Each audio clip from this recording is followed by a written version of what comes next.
Assalamualaikum warahmatullahi wabarakatuh. Perkenalkan, nama saya Baikwira Darmadeati Marcelia. Saya adalah salah satu mahasiswa IAIN Palangkaraya dengan NIM 201411010144, Prodi Perbankan Syariah A, semester 3 di Fakultas Ekonomi dan Bisnis Islam. Di video kali ini, saya memenuhi salah satu tugas UAS dengan mata kuliah Statistik 1 dan dengan dosen pengampu yaitu Ibu Hasnita MSI. Di video kali ini juga, saya akan menjelaskan apa itu teori peluang. Baik, yang pertama-tama saya akan menjelaskan pengertian peluang.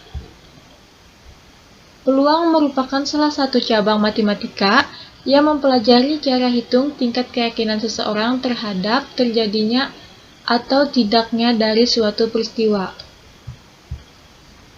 Peluang digunakan untuk melihat kemungkinan terjadinya sebuah kejadian. Dan sebelum mendefinisikan apa itu peluang, ada beberapa istilah yang harus kita ketahui, yaitu A. Ruang sampel. Ruang sampel adalah himpunan semua kemungkinan yang dapat terjadi pada suatu percobaan. Kita misalkan yaitu dengan melempar sebuah uang logam. Pada sebuah uang logam terdapat angka dan gambar. Maka ruang sampel dari percobaan itu adalah A dan G. Selanjutnya yang kedua, titik sampel. Titik sampel adalah anggota dari ruang sampel. Pada contohnya yaitu melempar uang logam. Titik sampelnya adalah A dan G.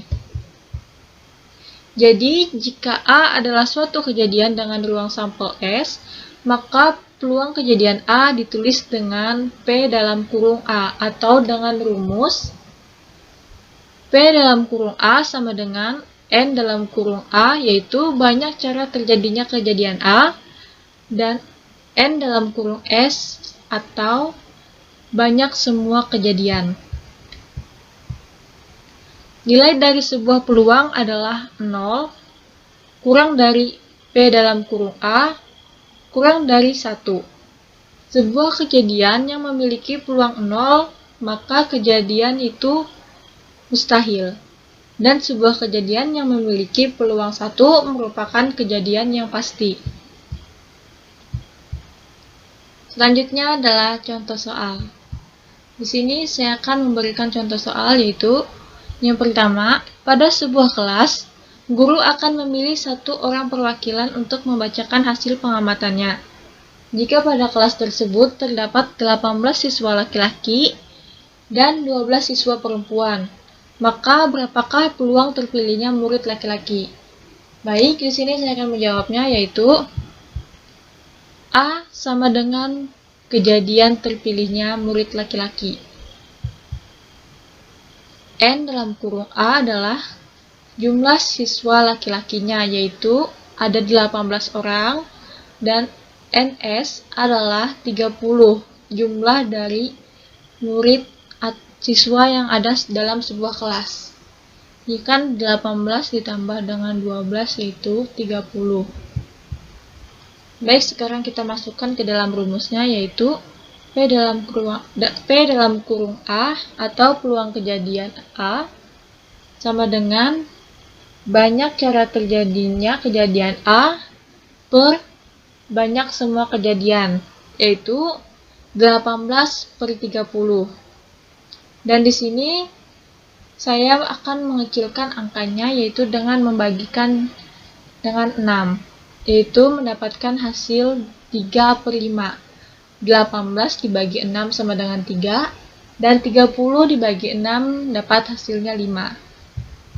Jadi, peluang terpilihnya murid laki-laki adalah 3/5. Baik, selanjutnya contoh soal yang kedua. Pada percobaan pelemparan sekeping uang mata logam, maka tentukanlah sebagai berikut. A. Peluang munculnya angka, dan B. Peluang munculnya angka atau gambar. Baik, kita jawab. Kita akan menjawab pertanyaan yang A dulu. peluang munculnya angka. Jika H adalah angka dan T adalah gambar, maka S sama dengan H, T, atau kita rumuskan menjadi N dalam kurung S sama dengan 2. Itu sama saja dengan banyak semua kejadiannya. Selanjutnya, jika A sama dengan kejadian munculnya angka, maka A kita simbolkan dengan H atau kita jadikan dengan rumus N dalam kurung A, yaitu sama dengan 1. Jadi kita masukkan rumusnya adalah peluang kejadian sama dengan banyaknya kejadian A dibagi dengan banyaknya semua kejadian, yaitu 1/2. Jadi, peluang munculnya angka adalah 1/2. Selanjutnya, kita akan menjawab pertanyaan yang B. Jika D sama dengan kejadian munculnya angka atau gambar, maka D sama dengan H, T, atau menjadi N dalam kurung D sama dengan 2. Maka kita masukkan ke rumusnya, yaitu PD itu sama saja dengan PA. Cuman kita ganti supaya lebih mudah kita pahami, yaitu sama dengan banyak cara terjadinya kejadian D dibagi dengan banyak semua kejadian, yaitu adalah 2/2 sama dengan 1. Jadi, peluang munculnya angka atau gambar adalah 1. Baik, mungkin itu saja materi dari saya. Kurang lebihnya saya mohon maaf. Apabila ada salah kata, saya mohon maaf. Terima kasih. Wassalamualaikum warahmatullahi wabarakatuh.